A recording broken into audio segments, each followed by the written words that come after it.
أعوذ بالله من الشيطان الرجيم بسم الله الرحمن الرحيم رب اشرح لي صدري ويسر لي أمري واحلل عقدة من لساني يفقهوا قولي ربي زدني علما ربي زدني علما ربي زدني علما ஃபதுகுரூனி அதுகுருக்கும்.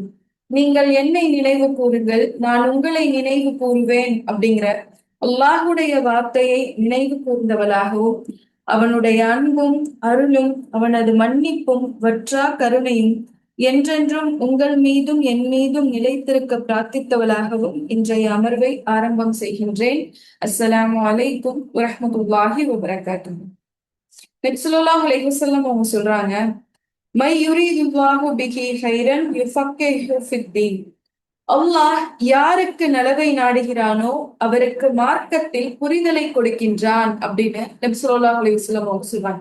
அப்போ அந்த அடிப்படையில பார்த்தா சுப்ஹானல்லாஹ், அல்லாஹ் நமக்கு அவனுடைய நேர்வழிய அவனுடைய மார்க்கத்தை பற்றிய புரிதலை தொடர்ந்து ஏற்படுத்தி கொடுத்துட்டே இருக்கான் அப்படிங்கிறது அல்லாஹ் நமக்கு செய்யக்கூடிய நன்மைகள்லயே அப்போ எவ்வளவு பெரிய நன்மையா இருக்கு. இந்த நன்மைய அல்லாஹ் நம்மளை தொடர்ந்து பெறக்கூடிய மக்களா ஆக்கியவர்களும் தோட மட்டும் இல்லாம அல்லாஹ் நமக்கு ஏற்படுத்தி கொடுத்திருக்க இந்த நலவை, இந்த மார்க்கத்தை பத்தின இந்த புரிதலை நம்மளுடைய வாழ்க்கையிலையும் செயல்படுத்தக்கூடியவர்களாக ஆக்கியவர்களும் அப்படிங்கிற பிரார்த்தனையோட இன்ஷா அல்லாஹ் இன்றைய அமர்வு நமக்கு வாங்கலாம். அல்ஹம்துலில்லாஹ், இந்த ரமலானுடைய கடைசி 10 இரவுகளுக்குன்னு நம்ம ஒரு தலைப்பு தேர்ந்தெடுத்திருக்கோம். அது என்ன அப்படின்னா, மனிதன் எனும் பயணி, இறைவனிடமிருந்து இறைவனிடமே அப்படிங்கிற தலைப்புல சில நினைவூட்டல்களை பகிர்ந்துக்கிறதுக்காக நம்ம இங்க ஒன்று கூடியிருக்கோம். அந்த வகையில பார்த்தோம் அப்படின்னா, நேத்து இந்த தலைப்புல நம்ம என்ன பார்த்தோம்? நம்ம ரூஹுடைய பயணத்தை பத்தி பார்த்தோம். நம்மளுடைய ஆன்மாவுடைய பயணம் எங்க தொடங்குது அப்படிங்கறத பத்தி பார்த்தோம். ஞாபகம் இருக்கா? நேத்து எங்க பார்த்தோம்? நம்மளுடைய ஆன்மாவுடைய பயணம் எங்க ஸ்டார்ட் ஆகுதுன்னு பார்த்தோம். நம்மளுடைய ஆன்மாவுடைய பயணம் நம்மளை படைச்சதுல இருந்து நம்மளா தனிமையா மேற்கொள்ளக்கூடிய இறைவனை நோக்கிய இந்த தனிமை பயணம் எங்க இருந்து ஆரம்பமாகுது அப்படிங்கிறத பத்தி நம்ம நேற்றைய வகுப்புல பார்த்தோம். அது எங்க இருந்து ஆரம்பமாகுது அப்படின்னு கேட்டா, ஆலமுல் அருவாகில இருந்து ஆரம்பமாகுது. அல்லாஹ் ஆதம் நபியை படைத்ததுக்கு பின்னாடி அவங்களுடைய முதுகு எலும்புல இருந்து அல்லாஹ் இந்த உலகத்துல பிறக்கக்கூடிய கடைசி உயிர் வரைக்கும் எல்லாத்தையும் ரூஹுடைய நிலையில அல்லாஹ் வெளிக்கொண்டு வந்தான். அப்புறம் அந்த ரூகுகள் எல்லாம் எங்க வச்சிருந்தா, எந்த உறவோ காலமோ நேரமோ இதுக்கெல்லாம் அப்பாற்பட்ட ஒரு உலகத்துல, ஒரு மறைவான உலகத்துல அல்லாஹ் இந்த ரூகுகளை வச்சிருக்கான் அப்படிங்கிறத பார்த்தோம். அப்ப அங்க இருந்துதான் நம்மளுடைய பயணம் ஆரம்பமாகுது அப்படிங்கிறதையும் பார்த்தோம். அல்ஹம்துலில்லாஹ். இறுதியா நேற்றைய அமர்வை நம்ம ஒரு கேள்வியோட ஒரு சிந்தனையோட நிறைவு செஞ்சோம். அது என்ன நினைவு இருக்கா? ஒரு கேள்வியோட நிறைவு செஞ்சோம். இந்த கேள்வியை நீங்க இன்னைக்கு ஃபுல்லா சிந்திச்சு பாருங்க. அது நம்ம கிட்ட எந்த நிலையில இருக்கு அப்படிங்கிறத ஒரு சுய பரிசோதனை செஞ்சு பாருங்க அப்படிங்கிற ஒரு சிந்தனையோட நிறைவு பண்ணும். அது என்ன கேள்வி?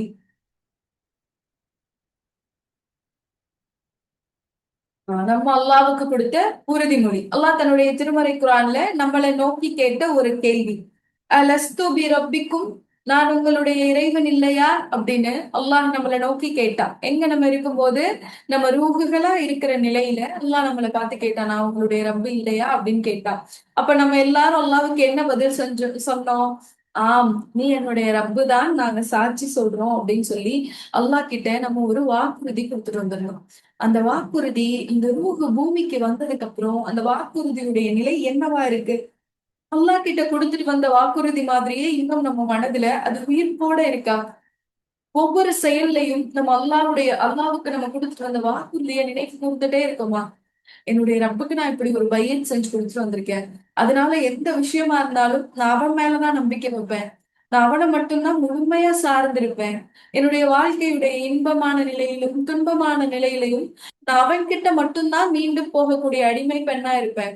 என்னுடைய வாழ்வு அப்படிங்கிறது என்னுடைய ரப்பை நோக்கி போகக்கூடிய என்னுடைய பயணம் தான் அப்படிங்கிற அந்த புரிதலோட இருக்கோமா? நம்ம கொடுத்துட்டு வந்த அந்த வாக்கு, அந்த பையன் நம்ம உள்ளங்கள்ல இன்னும் உயிர்ப்போட இருக்கா? அப்படி இல்லை அப்படின்னா அந்த வாக்கு நம்மளுடைய உள்ளத்துல ஏதோ ஒரு இடத்துல மறைஞ்சு போயிருக்கா? இல்ல அதை நம்ம மறந்து வாழ்ந்துட்டு இருக்கோமா? ஒருவேளை அது உறுதியா இருக்கு, எனக்கு அந்த எண்ணம் இருக்கு. நான் அப்பப்ப யோசிப்பேன். நான் அப்பப்ப என்னுடைய தவறுகளை சரி பண்ணிப்பேன். நம்ம அல்லாஹ்வ நோக்கி போக போறோம். நம்ம அல்லாஹ்வுக்கு ஒரு வாக்கு குடுத்துட்டு வந்திருக்கோம். அதுக்கு நம்ம மாறா நடந்துக்கிட்டோம்னா, அல்லாஹ்வ அதிருப்திப்படுத்துற மாதிரி ஆயிரும் அப்படிங்கிற எண்ணம் எனக்கு இருக்கு. நான் என்னுடைய ரப்பு கிட்ட குடுத்த வாக்குறுதி என்கிட்ட இன்னும் உயிர்ப்போட இருக்கு அப்படின்னா, அல்ஹம்துலில்லாஹ். ஒருவேளை உயிர்ப்போட இல்ல, என்ன பண்ணலாம்? இல்ல அதுல வீக்கா இருக்கேன், என்ன பண்ணலாம்?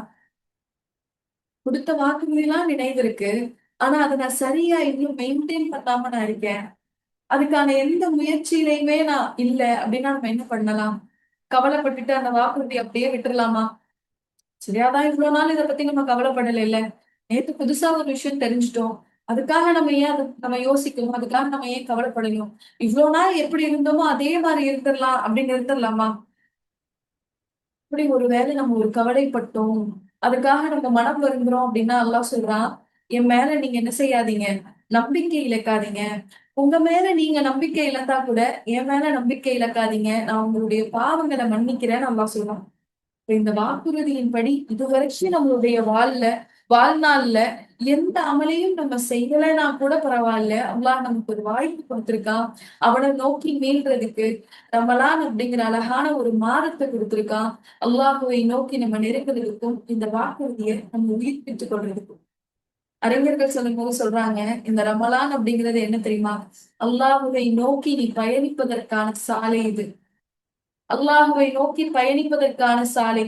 ஒரு சில நேரங்கள்ல நம்ம பயணம் பண்ணி போகும்போது நிறைய பாதைகள் இருந்தாலும் நம்ம எப்படிப்பட்ட பாதையை தேர்ந்தெடுப்போம்? இந்த பக்கம் போனா நல்ல வியூவா இருக்கும். இந்த பக்கம் போனா நல்ல விசாலமான பாதையா இருக்கும். இந்த பக்கம் போனா நம்ம இலகுவா போயிடலாம் அப்படின்னு சொல்லி நம்ம பாதைகளை தேர்ந்தெடுப்போம்ல. இப்ப அதே மாதிரி அறிஞர்கள் சொல்றாங்க, நீ அல்லாஹ்வை நெருங்கணும் அப்படின்னா ரமலான் அதுக்கான பாதை. அந்த பாதையை நீ தேர்ந்தெடுத்துக்கோ. இதுல நீ செய்யக்கூடிய ஒவ்வொரு அமலும் அல்லாஹ் கிட்ட உன்னை விரைவா கொண்டு போய் சேர்க்கக்கூடியதா இருக்கும் அப்படின்னு சொல்லி சொல்றாங்க. அப்போ இந்த வாக்குறுதி நம்ம கிட்ட பலகீனமாயிட்டே போகுது. நான் வீக் ஆயிட்டே இருக்கேன் அந்த வாக்குறுதியில அப்படின்னு நம்ம உணர்வோம் அப்படின்னா, அதை சரி செஞ்சுக்கிறதுக்காக இந்த மாதத்தை முழுமையா நம்ம பயன்படுத்தக்கூடியவங்களா இருப்போம். இந்த எஞ்சி இருக்கக்கூடிய நாட்கள் அல்லாஹ் கிட்ட நம்மளுடைய நெருக்கத்தை உயிர்ப்பிக்கக்கூடியவங்களாகவும், அதை வேகமா இறைவனோட நம்மளுடைய உள்ளத்தை இணைக்கக்கூடியவங்களாகவும் மாறுவோம் இன்ஷா அல்லாஹ். அப்ப பாருங்க, நம்மளுடைய ரூஹுடைய பயணத்துல நம்ம நேத்து பார்த்தது, நம்ம எங்க இருந்து ஸ்டார்ட் பண்ணோம்? ஆலமுல் அர்வாஹ்ல இருந்து நம்ம ஆரம்பிச்சோம். கேக்குதா பேசுறது?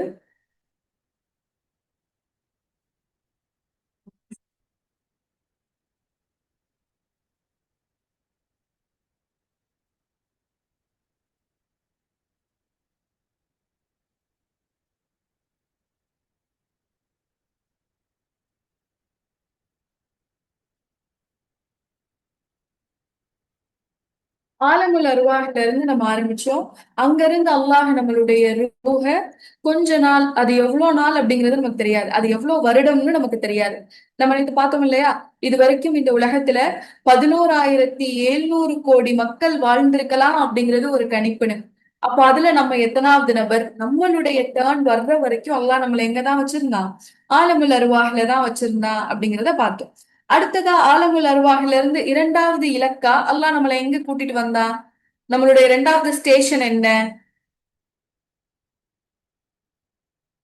என்ன பார்த்தோம் நம்மளுடைய இரண்டாவது ஸ்டேஷனா?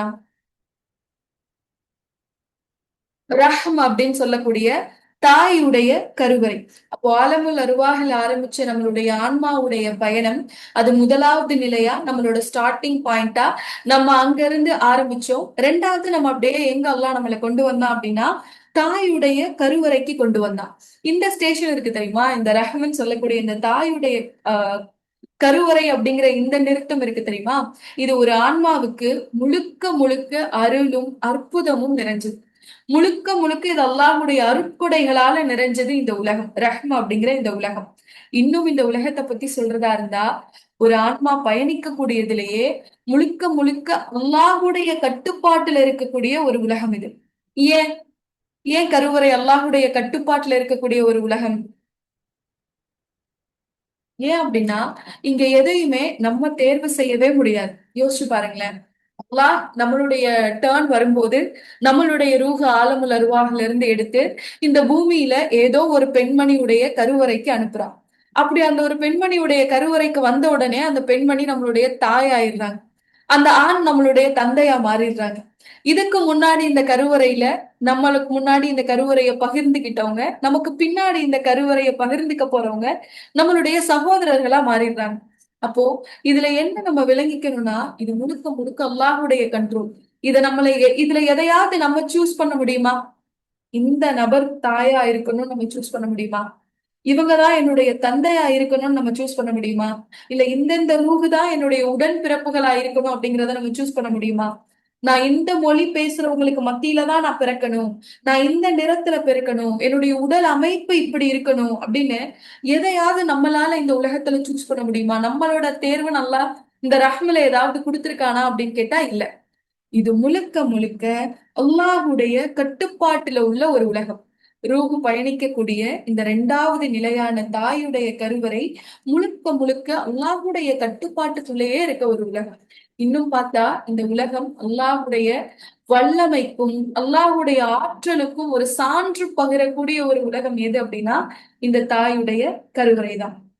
இந்த உலகத்தை பொறுத்த வரைக்கும், இந்த தாயுடைய கருவறையை பொறுத்த வரைக்கும் அல்லாஹ் இதை எப்படிலாம் ஒரு ரூஹுக்காக தயார்படுத்தி வைக்கிறான்னு பாருங்களேன். நம்ம அந்த இடத்துக்கு வர்றதுக்கு முன்னாடியே அல்லாஹ் அந்த கருவறையை தயார் பண்ண ஆரம்பிச்சிடறான். சுபஹான் அல்லாஹ். இப்ப அல்லாஹ் இந்த ஆன்மாக்களின் மேல எவ்வளவு அன்புள்ளவனா இருக்கான்னு பாருங்களேன். நம்ம மேல அல்லாஹ் எவ்வளவு அக்கறை உள்ளவனா இருக்கான்னு பாருங்களேன்.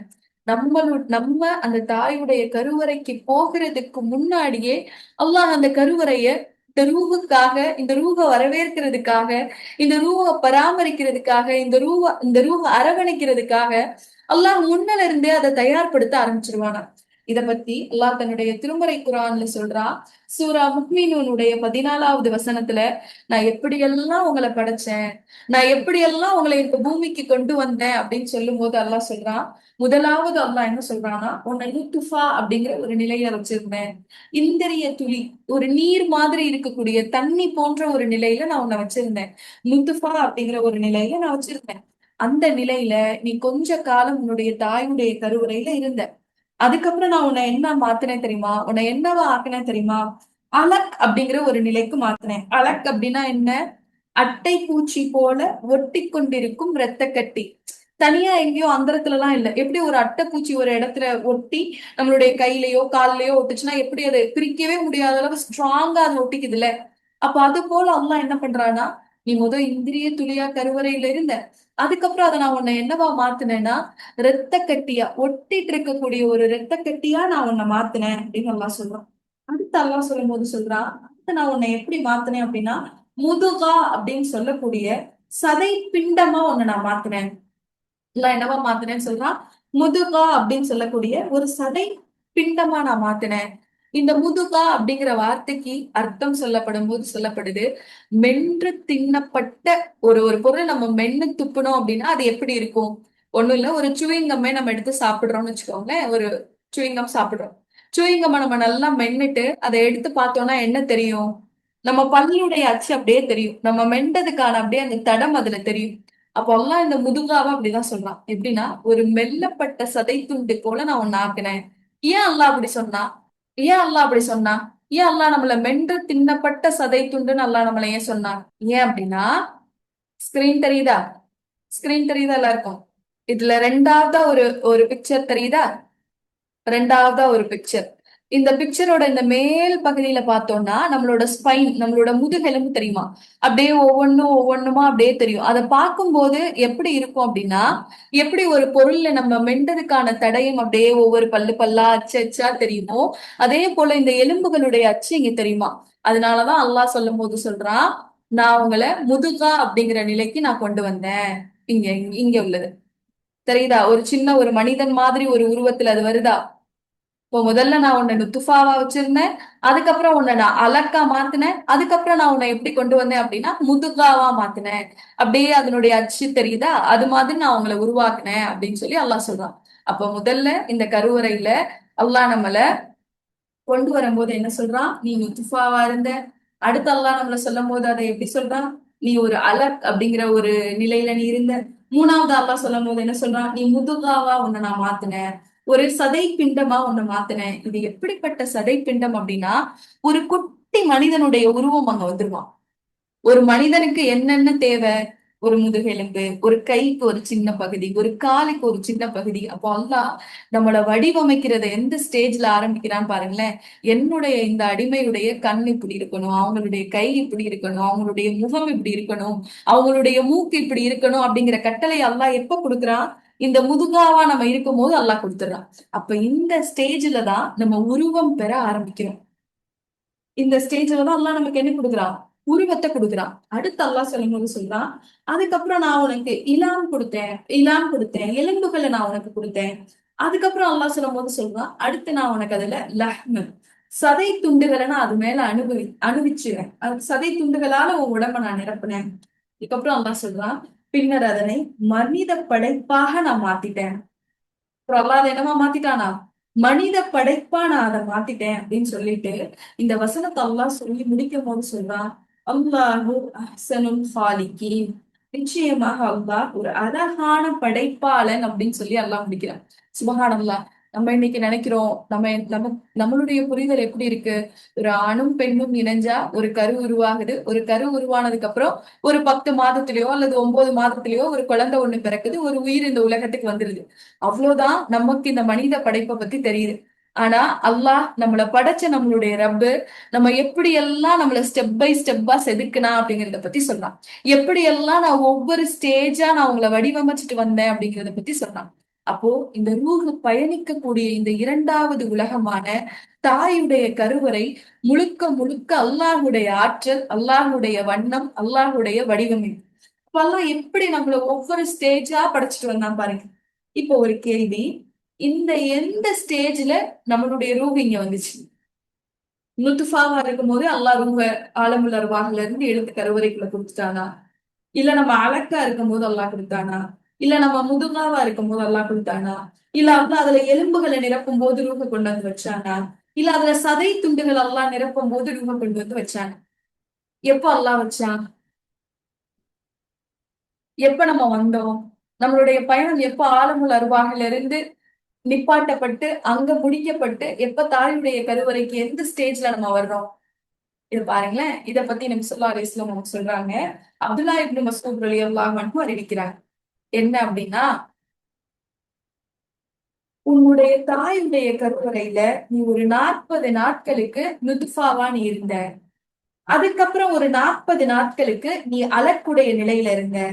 அதுக்கப்புறம் ஒரு 40 நாட்களுக்கு நீ முதுகாவா இருந்த. முதுகானா நம்ம என்ன சொல்றோம்? அந்த 3வது மென்று தின்னப்பட்ட சதை துண்டு வடிவங்கள் உருவாக்கப்படுற அந்த நேரம்.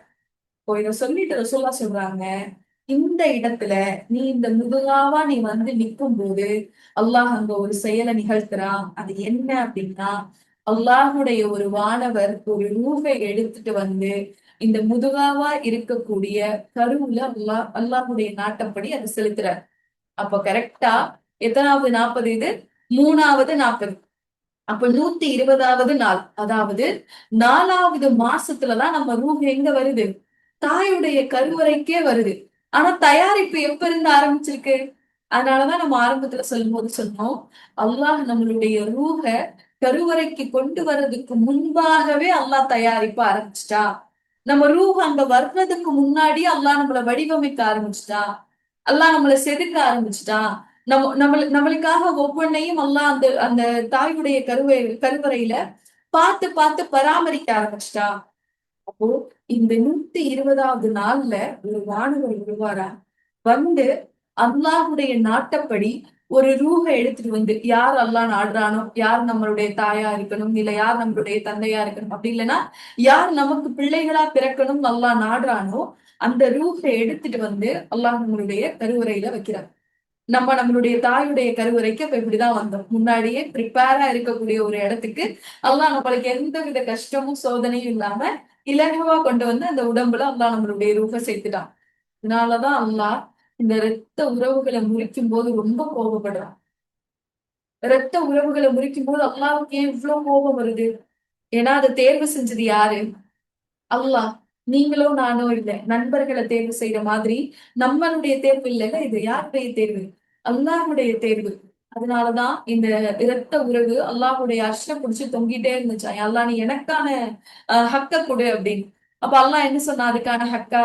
உன்னை யார் இணைஞ்சு வாழ்றாங்களோ அவங்களோட நான் இணைஞ்சு வாழ்வேன், உன்னை யார் துண்டிக்கிறாங்களோ அவங்கள நானும் துண்டிச்சிருவேன் அப்படின்னு அல்லாஹ் சொன்னதுக்கான காரணம், உறவை துண்டிச்சு வாழக்கூடிய மனிதர்களுடைய ஏட்டையே அல்லாஹ் என்ன செய்ய பண்றது இல்ல, சரிபார்க்க எடுத்துட்டு போறது இல்ல, அது பாதியிலே தொங்கிட்டு இருக்கும்ன்ற சொல்றாங்க.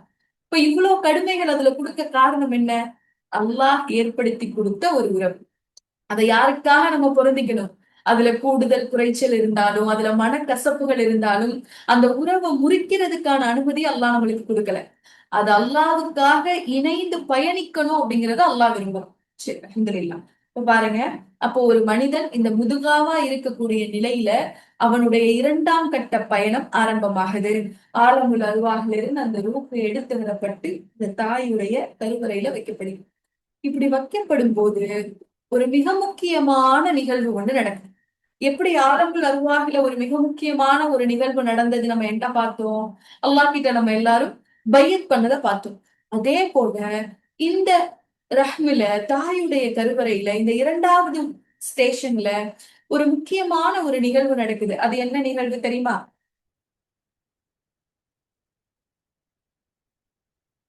அது என்ன நிகழ்வு?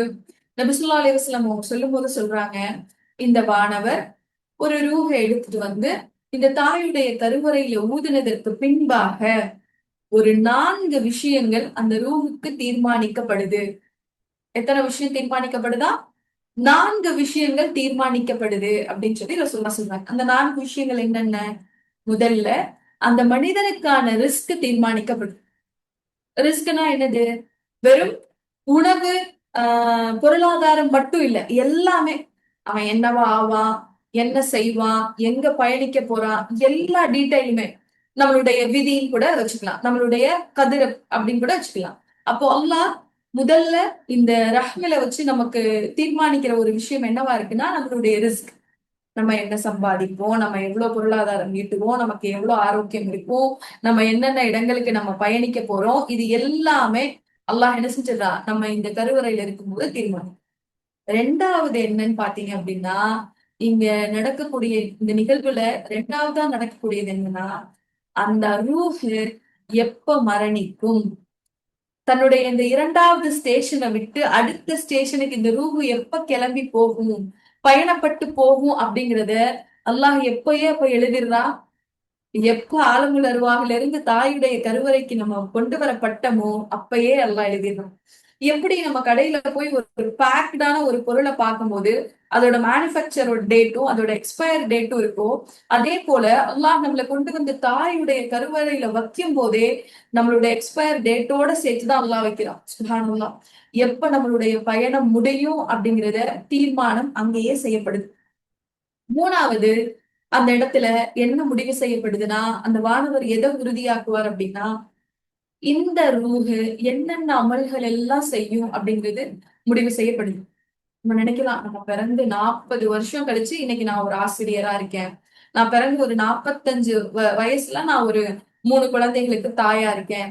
நான் பிறந்து ஒரு 50 வயசுல மார்க்க கல்வி படிச்சுக்கிட்டு இருக்கேன் அப்படின்னு நீங்க இந்த நிலையில ஒவ்வொருத்தரும் இப்ப நினைக்கலாம். நான் என்னுடைய 23வது வயசுல இப்ப நான் தாய்மை அடைகிறேன். இதெல்லாம் நம்மளுடைய ஒவ்வொருத்தருடைய தனிப்பட்ட எண்ணமா இருக்கலாம். ஆனா இது எல்லாமே அல்லாஹ் எப்பவே எழுதிட்டான். நம்மளுடைய தாயுடைய கருவறையில இருக்கும் போதே அல்லாஹ் எழுதிட்டான். சுப்ஹானல்லாஹ். நீ என்னென்னலாம் செய்வ, நீ என்னென்னலாம் நல்ல அமல்கள் செய்ய போற, நீ என்னென்னலாம் தீய அமல்கள் செய்ய போற, அல்லாஹ்வை திருப்திப்படுத்துற மாதிரியான அமல்கள் உன்கிட்ட என்னென்னலாம் இருக்கும், இது எல்லாமே 3வதா பதிவு செய்யப்படுது. 4வதா என்ன பதிவு செய்யப்படுது அப்படின்னா, இந்த ரூஹ் எப்படிப்பட்ட ரூஹா இருக்கும்? இது ஒரு திருப்திகரமான ரூஹா இருக்குமா? சந்தோஷத்தை அனுபவிக்கக்கூடிய ஒரு ரூஹா இருக்குமா? இல்ல துன்பத்தை அனுபவிக்கக்கூடிய ரூஹா இருக்குமா? அதனுடைய வாழ்வு எப்படி இருக்கும் அப்படிங்கிறது அந்த கருவறை தாயுடைய கருவறையிலேயே தீர்மானிக்கப்படுமா. சுபஹானல்லாஹ். இப்ப பாருங்களேன், ஒரு ஆன்மா, ஒரு ரூஹ் ஆலமுல் அர்வாஹிலிருந்து விடை பெற்று வந்து தன்னுடைய 2வது பயணத்தை ஆரம்பிக்கும் போதே அந்த பயணத்துல என்னென்ன நடக்கும் அப்படிங்கிற எல்லாமே முடிவு செய்யப்பட்ட நிலையில தான் ஆரம்பிக்கப்படுது. இந்த பயணத்துக்கு அந்த ரூஹு வர்றதுக்கு முன்னாடியே அல்லாஹ் அந்த இடத்தை தயார்படுத்தி வச்சுட்டான். எந்த உடம்புக்குள்ள நீ போற, அது எப்படிப்பட்ட உடம்பா இருக்க போகுது, அது என்ன நிறத்துல இருக்க போகுது, எல்லாத்தையுமே அல்லாஹ் முடிவு பண்ணி வச்சுட்டான். இப்ப நமக்கு ஒரு சந்தேகம் வரலாம். ஆனா இதய துடிப்பு முன்னாடியே வந்துருதே. ரூபு 4 மாசத்துல வருது அப்படின்னா ஹார்ட் பீட் முன்னாடியே வந்துருதே. ஒரு 40வது நாள் இல்ல அதுக்கு அடுத்து 50வது நாள்ல ஸ்கேன் பண்ணும் போதே விசிபிளா ஹார்ட் பீட் கேக்குதே. அப்ப அது என்ன? அது என்ன அப்படின்னா, அல்லாஹ் அந்த உடம்ப வெறுமனே பிசிக்கலா தயார்படுத்தி வச்சிருக்கான். யாருக்காக? ரூஹ் வர்றதுக்காக. அது ஒரு பிசிக்கலா ஒரு மிஷின் மாதிரி அல்லாஹ் அதை இயக்கிக்கிட்டு இருக்கான். ரூஹ் வந்ததுக்கு அப்புறம் தான் அந்த உடம்புக்குள்ள ஒரு உயிரோட்டமே ஏற்படுது. அல்ஹம்துலில்லாஹ். அப்போ இந்த ஸ்டேஷன்ல இதெல்லாம் நடக்கக்கூடிய அற்புதங்களா இஸ்லாம் நமக்கு எடுத்துரைக்குது. அடுத்ததா இந்த ஸ்டேஷன்ல தாயுடைய கருவறை அப்படிங்கிற இந்த பயணத்துல ஒரு ரூஹுக்கு என்ன கிடைக்கும் அப்படின்னா, ஒரு ஒரு நல்ல ஒரு கம்ஃபர்ட் கிடைக்கும். நல்ல ஒரு சுகம் கிடைக்கும். பயமே இருக்காது. ஒரு குழந்தை பிறந்ததுக்கு அப்புறம் தான் அது ஒவ்வொருத்தருடைய கையா மாறும்போது அது பயப்படும். தனக்கான அரவணைப்பு இல்லாத போது அது அழுகும். ஆனா கருவறைக்குள்ள இருக்கும்போது அது எப்படி இருக்கும்? இன்னும் அது முழுமையான ஒரு முழுமையான அரவணைப்புல அல்லாஹ் வச்சிருப்பானாம். யோசிச்சு பாருங்களேன். கருவறையில இருக்கக்கூடிய குழந்தைக்கு பசி பத்தி ஏதாவது கவலை இருக்குமா? அதுக்கு சேர வேண்டிய உணவை அழகா அல்லாஹ் கொண்டு வந்து சேர்த்துடும். பாதுகாப்பை பத்தி கவலை இருக்குமா? இன்னைக்கு நம்ம ஒரு இடத்துக்கு நடந்து போகணும்னா செப்பல் போட்டு போகணும். ரோட்ல வாகனம் வந்தா ஓரமா பயணிக்கணும். இப்படி எவ்வளவு ஒரு பாதுகாப்பு விதிமுறைகளை நம்ம ஃபாலோ பண்ண வேண்டியதா இருக்கு. இப்படி இருக்குமா தாயுடைய கருவறை அப்படின்னு கேட்டா இல்ல. அல்லாஹ் அதுல முழுக்க முழுக்க பாதுகாப்பு நிறைஞ்சதா அல்லாஹ் அந்த தாயுடைய கருவறையை வச்சிருப்பாங்க. அந்த பாதுகாப்பு அல்லாஹ் எப்படிலாம் நமக்கு கொடுக்குறான் அப்படிங்கிறத பாருங்களேன். முதல்ல தொப்புள் கொடியில இருந்து அது ஆரம்பிக்கும். அந்த தொப்புள் கொடி என்ன? நம்ம நஞ்சுன்னு சொல்றோம்ல நம்மளுடைய கருவுல. அந்த நஞ்சுல இருந்து அந்த குழந்தையுடைய வயிற்றுக்குள்ள ஒரு நீளமான ஒரு கனெக்ஷனா அல்லாஹ் ஏற்படுத்துறான். அந்த நஞ்சு எங்க இருக்கு? தாயுடைய கருவறையுடைய சுவர்கள்ல அப்படியே ஸ்ட்ராங்கா ஒட்டிட்டு இருக்கு. அப்படியே அது ஃபிக்ஸ் ஆயிருக்கு. அந்த கருவறையுடைய வால்ல அப்படியே பிடிச்சிட்டு இருக்கு. அப்ப என்ன பண்றான்? அந்த தொப்புள் கொடி வழியா இந்த குழந்தைக்கு தேவையான உணவுகள் எல்லாம் கொடுக்குறான். ரத்தத்தை அல்லாஹ் கொடுக்குறான். தேவையான மூச்சு விடுறதுக்கு தேவையான சுவாசத்தை அல்லாஹ் கொடுக்குறான். இது எல்லாமே இந்த தொப்புள் கொடி வழியா அல்லாஹ் கொடுத்துட்டே இருக்கான். இதுக்கு தாய் தனியா சிரமப்பட வேண்டியதில்லை. அவங்க சாப்பிட்டா போதும். அதுவே குழந்தைக்கான உணவா மாறிடும். அவங்க ஆரோக்கியமா இருந்தா போதும். அதுவே அந்த குழந்தைக்கான ஆரோக்கியமா மாறிடும். நல்லா பாருங்களேன். எவ்வளவு அழகா நம்மளை படைச்சு, அதை எவ்வளவு அழகா நம்மளை அதுல பாதுகாத்துட்டு வரான்னு பாருங்க. இன்னும் இந்த தாயுடைய கருவறையில இருக்கும்போது அல்லாஹ் நம்மளை எப்படி பாதுகாக்கிறேன்னு சொல்லும் போது சூரா சுமருடைய 6வது வசனத்துல அல்லாஹ் சொல்றான் ஃபீ லுலுமாத்தின் சலாசின் 3 இருள்கள்ல வச்சு நான் உன்னை பாதுகாக்கிறேன். 3 இருள்கள்ல வச்சு நான் உன்னை என்ன செய்யறேன்? நல்லா அழகா உன்னை அரவணைப்பா தூங்க வைக்கிறேன். இப்போ வெளியில குழந்தை பிறந்த உடனே நம்ம அதை அப்படியே போர்த்தி வச்சிருக்கணும். பக்கத்துல அரவணைப்பு இருக்கணும். நம்ம ஏதாவது ஒரு பில்லோ வைப்போம். இல்ல ஏதாவது துணி மடிச்சு வைப்போம். ஏன்னா அந்த அரவணைப்பு வந்து அதுக்கு மிஸ் ஆயிடக்கூடாது. ஏன்னா அது உள்ளுக்குள்ள 10 மாதங்களும் ஒரு அழகான ஒரு அரவணைப்புல இருக்குது. அல்லாஹ் சொல்லும்போது சொல்றான் 3 இருள்கள்ல வச்சு நான் உன்னை பாதுகாத்தேன். அந்த 3 இருள்கள் எது எது? தாயுடைய வயிற்று ஒரு ஒரு ஒரு இருளு, அப்புறம் கர்ப்பப்பையுடைய சுவர் ஒரு இருளு, அதுக்கப்புறமா நம்மளோட பனிக்குடம்னு சொல்றோம்ல அந்த ஆம்னியாட்டிக் ஃப்ளூயிட் அது இருக்கக்கூடிய சுவர் ஒரு இருள் அப்படின்னு சொல்லப்படுது. இது எல்லாம் இப்போ கருவறையில இருக்கக்கூடிய வளர்ச்சிகளை ஆராய்ச்சி பண்ணி சொன்ன விஷயங்கள். ஆனா இது அல்லாஹ் எப்ப நமக்கு சொல்லிட்டான்? 1400 வருடங்களுக்கு முன்பாகவே இந்த விஞ்ஞானம் வளர்ச்சிகள்லாம் இருக்கிறதுக்கு முன்பாகவே அல்லாஹ் நம்மளை எப்படி படைச்சேன், அவனோட ரூஹ நான் எப்படி கொண்டு வந்தேன், அதை எப்படிலாம் நான் பாதுகாத்தேன் அப்படிங்கிறத பத்தி சொல்லிட்டார். அல்ஹம்துலில்லாஹ். அப்ப இதை பார்க்கும்போது இந்த 2வது நிறுத்தத்தை பார்க்கும்போது நமக்கு என்ன தோணுது? தாயுடைய கருவறையில நம்மளுடைய ரூஹுடைய வளர்ச்சியை பார்க்கும்போது நமக்கு என்ன தோணுது?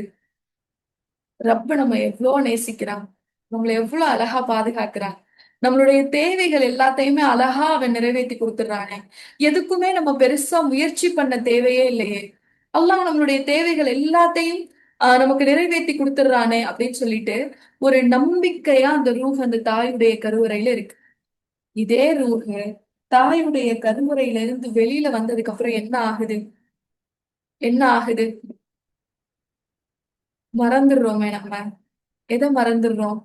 நம்ம வாய் திறந்து நம்மளுடைய தேவைகளை கேட்கறதுக்கு முன்பாகவே நான் ஒரு குழந்தையா இருக்கும்போது என்னுடைய தேவைகளை நிறைவேத்தி கொடுத்த என்னுடைய ரப்பு இன்னைக்கு நான் இவ்ளோ கவலைகள்லையும் இவ்ளோ ஏக்கத்திலையும் இருக்கும்போது மட்டும் என்னை கைவிடவா போறான் அப்படிங்கிற எண்ணத்தை நம்ம மறந்துடுறோம்ல. அல்லாஹ் மேல உள்ள தவக்கல் நம்ம கிட்ட குறைஞ்சிருது இல்ல. கருவறையில இருக்கும்போது அந்த தவக்கல் நமக்கு எவ்வளவு அதிகமா இருந்துச்சு. எந்த கவலையும் இல்லாம நம்ம இருந்தோமே, எந்த கஷ்டமும் இல்லாம நம்ம இருந்தோமே. பூமிக்கு வந்த உடனே எதை மறந்துடுறோம்?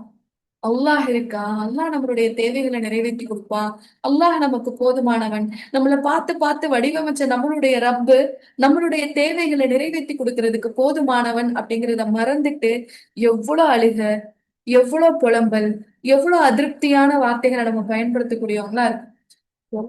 இந்த ரூஹ் பயணிக்கக்கூடிய இந்த இரண்டாவது நிலையான தாயுடைய கருவறை நமக்கு உணர்த்தக்கூடிய விஷயம் நம்மளுடைய ரப்புக்கும் நமக்குமான ஒரு தொடர்பு. அல்லாஹ் நம்மள பக்கத்திலேயே இருந்து வடிவமைச்சாங்க அந்த தொடர்பு. அல்லாஹ் நம்மளுடைய தேவைகளை அழகா பூர்த்தி செஞ்சாங்க அந்த தொடர்பு. அல்லாஹ் நம்மள அழகா அந்த கருவறைக்குள்ள வச்சு 10 மாதமும் பாதுகாத்தாங்க அந்த தொடர்பை இந்த இரண்டாவது உலகம் நமக்கு நினைவுபடுத்தக்கூடியதா இருக்கு. இப்படிப்பட்ட ரப்ப விட்டு நீ ஏன் தூரமா போற? கேட்காத போதே கொடுத்தவனுடைய ரப்பு, நீ உன்னுடைய தேவைகளுக்காக உன் கையை உயர்த்தி கேட்ட அப்படின்னா அதை வெறும் கையாவா நம்மளுடைய ரப்பு அனுப்பிச்சிட போறான் அப்படிங்கறத நம்மளுடைய ரூஹுக்கு நினைவுபடுத்தக்கூடியதா இருக்கு இந்த ஆன்மா பயணிக்கக்கூடிய இந்த இரண்டாவது உலகம். இன்னும் இந்த இரண்டாவது உலகத்துல அல்லாஹ் நமக்கு எவ்வளவு அழகா படிப்படியா சில முன்னேற்றங்களை கொடுக்குறான்னு பாருங்க. நம்ம 18வது வாரத்துல இருக்கும்போது கேட்க ஆரம்பிச்சிருவோம். 18வது வாரத்துல இருக்கும்போது நம்ம என்ன செஞ்சிருவோமா? கேட்க ஆரம்பிச்சிருவோமா? இந்த ரூஹுக்கு செவித்திறன் வந்துருமா? வெளியில நடக்கக்கூடிய விஷயங்கள் எல்லாம் இப்ப பேசுறதெல்லாம் கேட்குமா? அதனாலதான் பிறந்த உடனே சில குரல்கள் அதுக்கு ஃபெமிலியரா இருக்குது. அதே போல 16 ல இருந்து 26 வாரங்களுக்குள்ள அது நல்ல மூவ்மெண்ட் ஆக ஆரம்பிச்சிடும். ஒரே இடத்துல இருக்காது இல்ல. இங்க நகலும் அங்க நகலும், கை அசைக்கும், கால் அசைக்கும். அப்ப அந்த ரூகுகளுக்குள்ள எல்லாம் அசைவை ஏற்படுத்துறான். அடுத்து 27வது வாரம் ஆயிடுச்சு அப்படின்னா அந்த அந்த அந்த அந்த கருவுல இருக்கக்கூடிய அந்த குழந்தை என்ன செய்யுமா? கண்ணை திறந்து பார்க்குமா. அதோடைய கண்கள், அதோட ஐலிட்ஸ், அதோட இதெல்லாம் நல்லா வளர்ச்சி அடைஞ்சிருமா. அது கண்ணை திறந்து பார்க்குமா. அந்த கருவறைய அது பார்க்குமா. அப்போ அது பார்க்கும்போது அதுக்கு சுத்தி என்னதான் தெரியும்? இருள் தான் தெரியும். அப்போ அவ்வளவு அழகா அல்லாஹ் அதை வடிவமைச்சு கொண்டு வரான். அப்போ இப்படி நல்ல கம்ஃபர்ட்டா, நல்ல ஜாலியா, நல்ல பாதுகாப்பா, எதுக்குமே கஷ்டப்படாம நேர நேரத்துக்கு உணவும் அல்லாஹுடைய பாதுகாப்போடையும் இந்த ரூஹ் இருந்தது. இப்ப என்ன ஆகுது அப்படின்னா தன்னுடைய இரண்டாவது நிலையை விட்டு 3வது இடத்துக்கு பயணமாக போகுது. 3வது இடம் என்ன? 3வது இடம் என்ன? ரூஹு பயணிக்கக்கூடிய 3வது இடம் 10 மாதத்திற்கு பின்பு அல்லாஹுடைய நாட்டப்படி அது எங்க போக போகுது? இப்போ பூமிக்கு போக போகுது.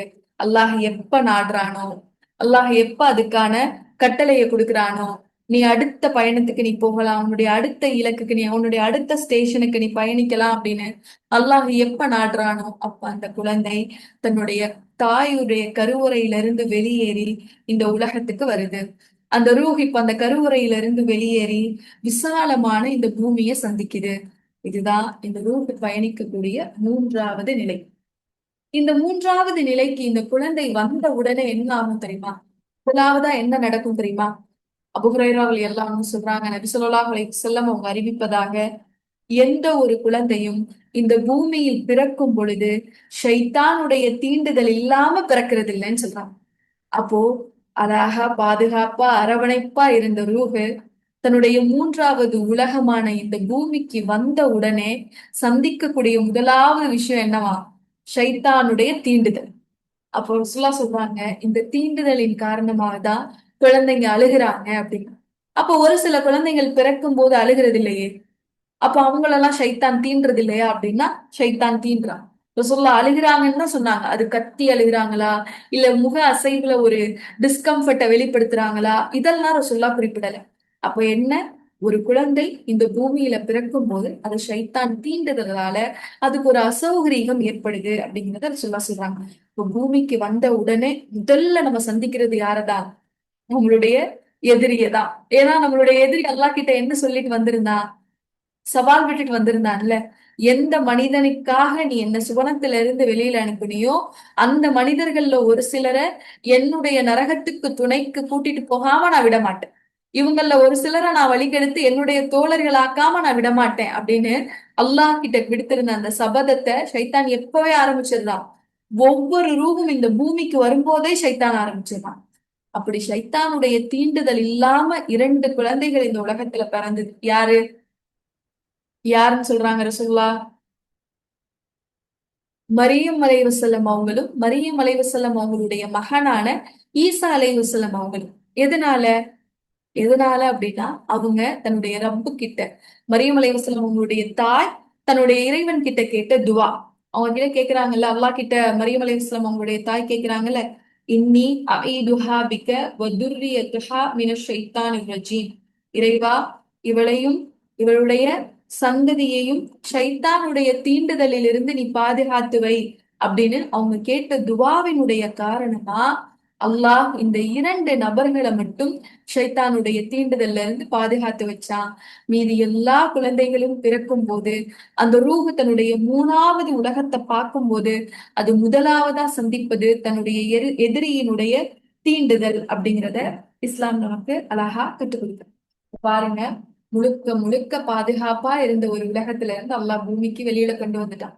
கொண்டு வந்த உடனே முதல்ல என்ன கட் பண்றாங்க? அல்லாஹ் நமக்கு உறுதுணையா கொடுத்திருந்த, நமக்கு அரவணைப்பா கொடுத்திருந்த அந்த தொப்புள் கொடிய கட் பண்றாங்க. கட் பண்ண உடனே இந்த நொடியில இருந்து இந்த ரூஹ என்ன பண்ண ஆரம்பிச்சிருது? இந்த உலகத்துல சுயமா சிந்திக்க ஆரம்பிச்சிருது. ஏன்னா அது தாயுடைய கருவறையில இருக்க வரைக்கும் அது கண்ட்ரோல்ல எதுவுமே இல்லை. இதுக்கு முன்னாடி அது இருந்த உலகத்துல ஆலமுல் அருவாகலையும் அது கண்ட்ரோல் எதுவுமே இல்லை. எல்லாமே அல்லாஹுடைய கையில தான் இருந்தது. தாயுடைய கருவறையிலையும் எல்லாமே அல்லாஹுடைய கையில தான் இருந்தது. இப்ப பூமிக்கு வந்த உடனே இறைவன் அரவணைப்பாவும் துணையாவும் வச்சிருந்த அந்த தொப்பல் கொடி துண்டிக்கப்படுறதோடயே சேர்த்து என்ன அந்த ரூஹுக்கு கொடுக்கப்படுதுன்னா, சுயமா நீ வாழலாம். இது உன்னுடைய விருப்பம், இது உனக்கான உலகம், நீ எப்படி வாழணும்னு நினைக்கிறியோ அந்த மாதிரி நீ வாழலாம். இங்க நீ எப்படி வாழ்றியோ அந்த வாழ்க்கை தான் உன்னுடைய அடுத்தடுத்த பயணத்துடைய இலக்குகளை தீர்மானிக்க போகுது அப்படிங்கிறது நம்மளுடைய தொப்புள் கொடி துண்டிக்கப்படுவதன் மூலமாகவே அல்லாஹ் நமக்கு உணர்த்திடலாம். நம்ம இது வரைக்கும் கடந்து வந்த பாதையை விட, ஆலமுலர்வா, தாயுடைய கருவறை, இந்த 2 பாதையை விட இந்த ரூஹு உலகத்துல பயணிக்கக்கூடிய இந்த வாழ்க்கை ரொம்ப விசாலமானதா இருக்கும்.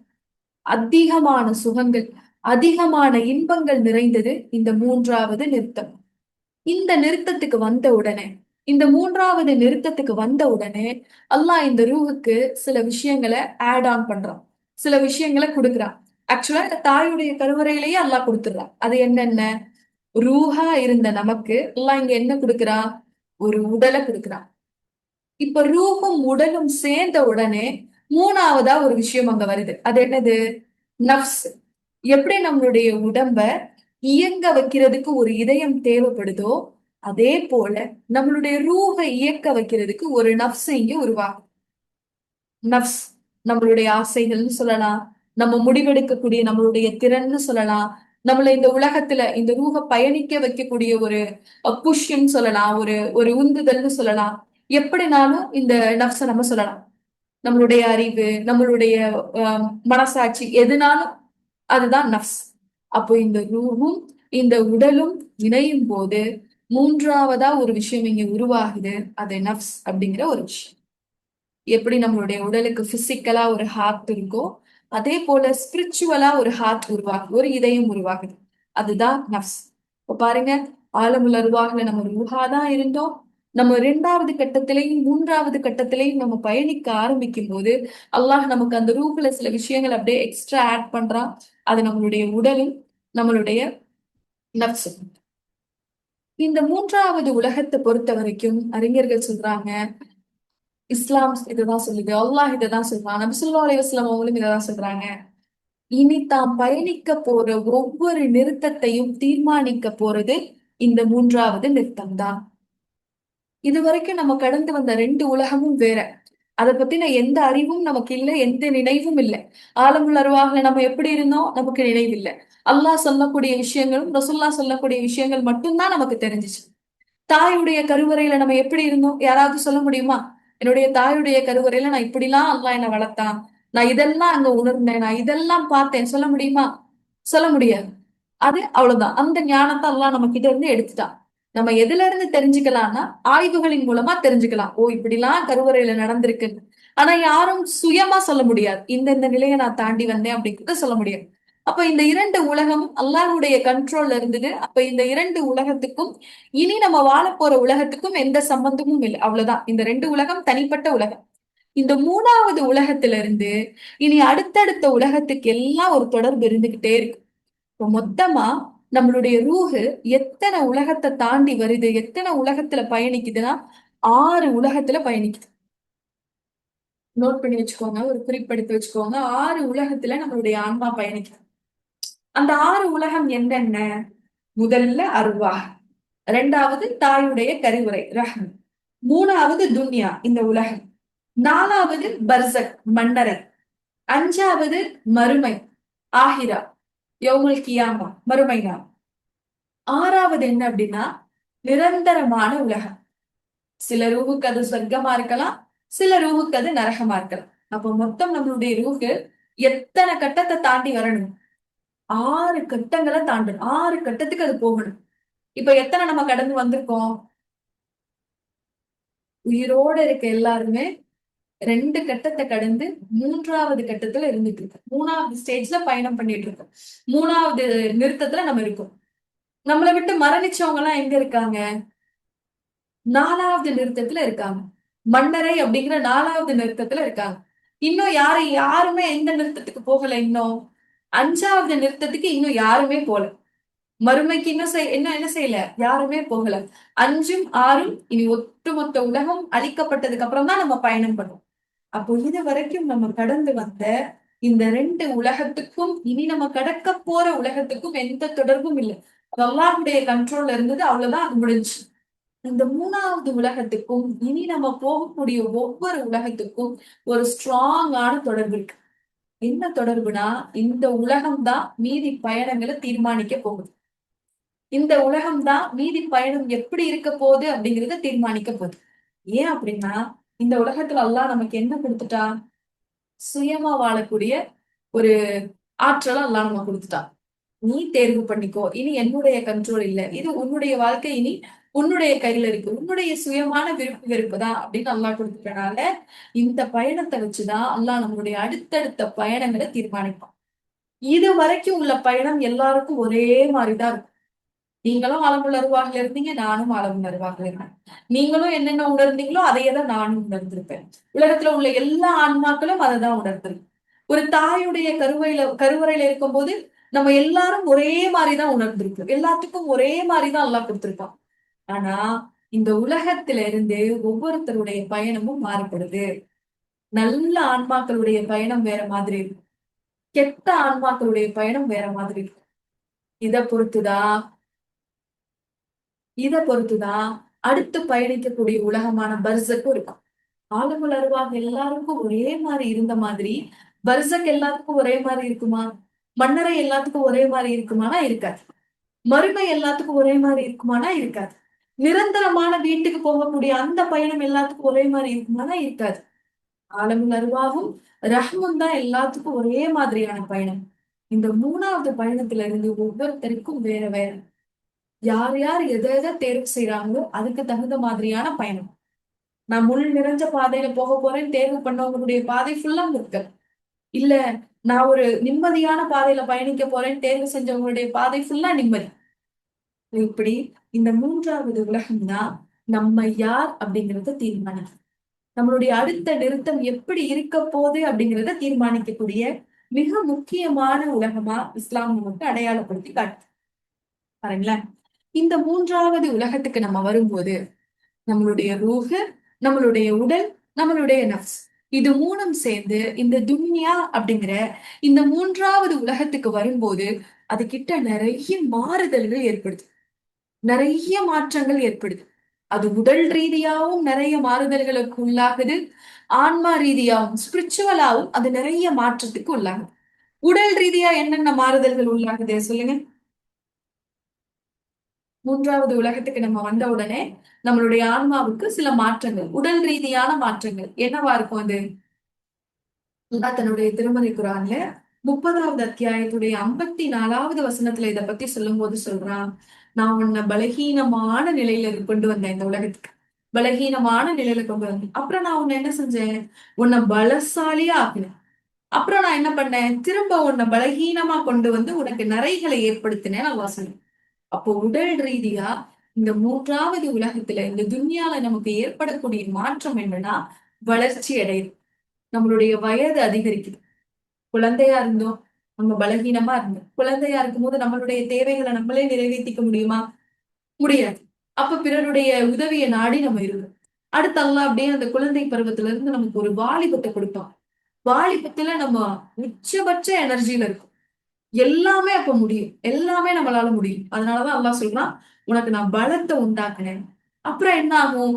அப்படியே பலமாவே இருந்துருவோமா? இல்ல. அடுத்து அல்லாஹ் சொல்றான், எப்படி உன்னை பலகீனத்தில இருந்து பலத்துக்கு கொண்டு வந்தனோ, அடுத்து அந்த பலத்தில இருந்து உன்னை பலகீனத்துக்கு கொண்டு வருவேன். நீ திரும்ப உன்னுடைய முதுமைக்கு நீ போகும்போது, எப்படி நீ ஒரு குழந்தையில இருக்கும்போது பிறருடைய உதவியை நாடி இருந்தியோ, அதே போல நீ முதுமைக்கு போகும்போது நீ பலகீனமா மாறிடுவ அப்படின்னு அல்லாஹ் சொல்றான். உனக்கு நரைகள் ஏற்பட்டுரும் அப்படின்னு அல்லாஹ் சொல்றான். இதை உணர்றோமா இல்லையா? ஒவ்வொரு வருடம் நம்மளுடைய வாழ்க்கையில போக போக ஒவ்வொரு வயசு நமக்கு அதிகரிக்க அதிகரிக்க அல்லாஹ் கொடுத்த பலம் கூடுதா குறையுதா? பலகீனம் ஆகுறோமா ஆகலையா? முழு பலமான ஸ்டேஜ்ல இருந்து அப்படியே நம்ம அப்படியே குறைஞ்சுக்கிட்டே வரும். போன வருடத்தை விட இந்த வருடம் நிறைய என்னுடைய உடல் பலகீனமானதை நாம் உணரும். ரொம்ப நேரம் உட்கார முடியல, ரொம்ப நேரம் நிக்க முடியல. என்னால முன்னாடி அவ்வளவு வேலைகள் என்னால செய்ய முடியும், இப்ப செய்ய முடியல. ஒரு நோன்பு வைக்கிறது கூட சில நேரங்கள்ல எனக்கு பாரமா மாறுது. பல்லா பாருங்க, எப்படி நம்மள பலத்துல இருந்து திரும்ப அப்படியே கொஞ்சம் கொஞ்சமா அல்லாஹ் பலகீனத்துக்கு கொண்டு வர. இது இந்த 3வது உலகத்துல நம்மளுடைய உடலுக்கு ஏற்படக்கூடிய ஒரு மாற்றம். அப்போ 3 நிலையை அல்லாஹ் இங்க வச்சிருக்கான் உலகத்துல நமக்கு. குழந்தை பருவம், இளமை பருவம், முதுமை பருவம். இந்த 3 பருவத்தை அல்லாஹ் கொடுத்து உடல்ல நமக்கு இந்த உலகத்துல மாற்றத்தை ஏற்படுத்துறான். இந்த 3 பருவத்துல அல்லாஹ்வை நெருங்குறதுக்கு எந்த பருவம் தோதுவான பருவம்? எந்த பருவத்துல அல்லாஹ்வை நம்ம நெருங்குறத அல்லாஹ் நேசிக்கிறான் தெரியுமா? நீங்க முதுமை ஆனதுக்கு அப்புறம் இனி செய்யறதுக்கு ஒண்ணுமே இல்ல, எல்லா கடமையும் நான் முடிச்சிட்டேன், இனி நான் சரியா தொழுகிறேன், இனி நான் குரான் ஓதுறேன் அப்படின்னு சொல்லி முதுமையில நம்ம அல்லாஹுவை நெருங்குவதை விட அல்லாஹ்வுக்கு எப்ப தெரியுமா நம்மள ரொம்ப பிடிக்கும்? நம்ம இளமையில இருக்கும்போது அல்லாஹ்வை நெருங்குறது அல்லாஹ்வுக்கு ரொம்ப பிடிக்கும்.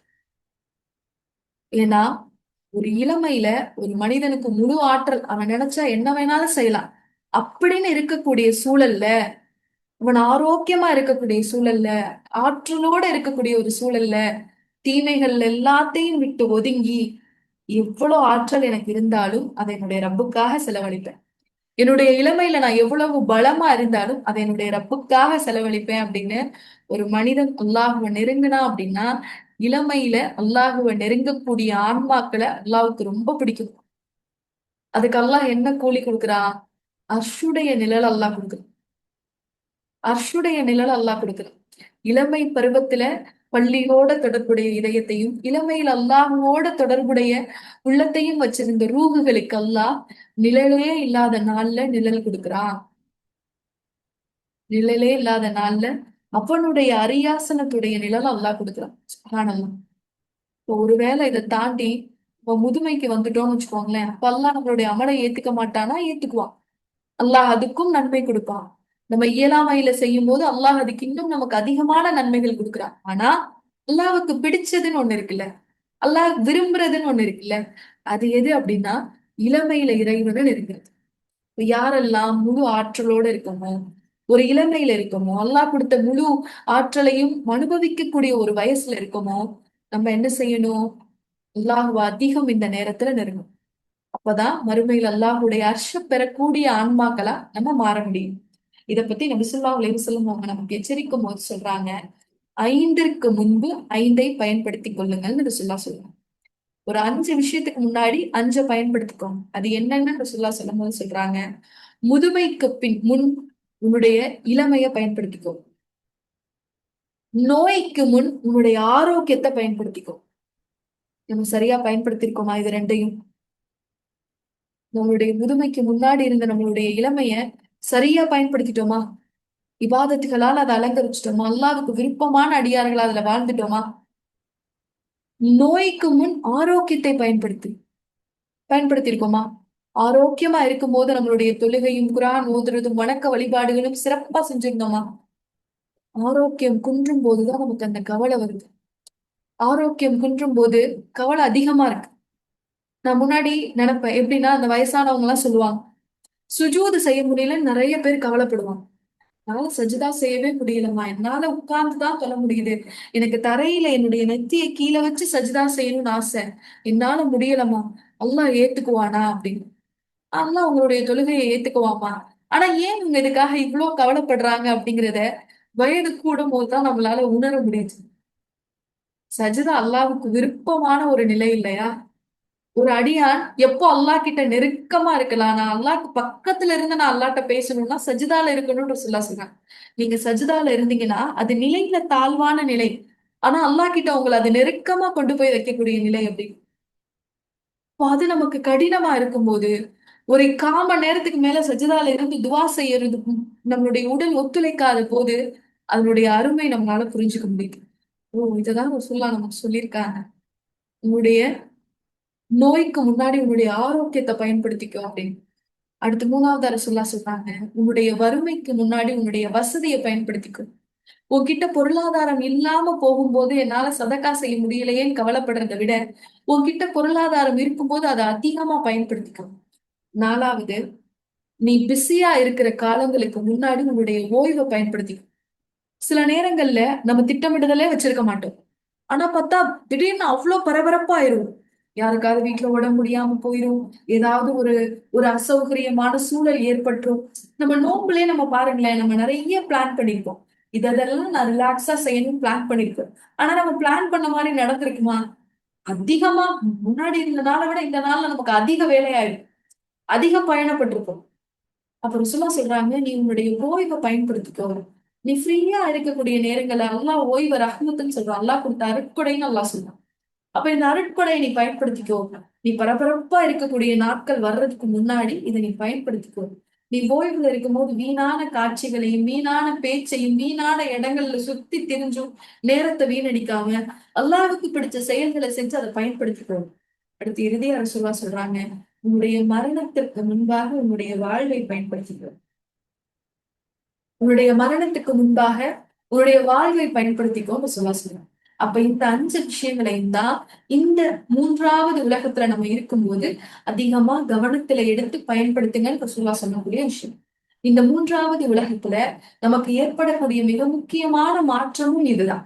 நம்மளுடைய உடல் நிலை மாறுது. நம்ம அப்படியே கொஞ்சம் கொஞ்சமா பலகீனமான மனிதர்களா மாறுவோம். அப்புறம் இறுதியா எப்படி மாறிடுவோம்?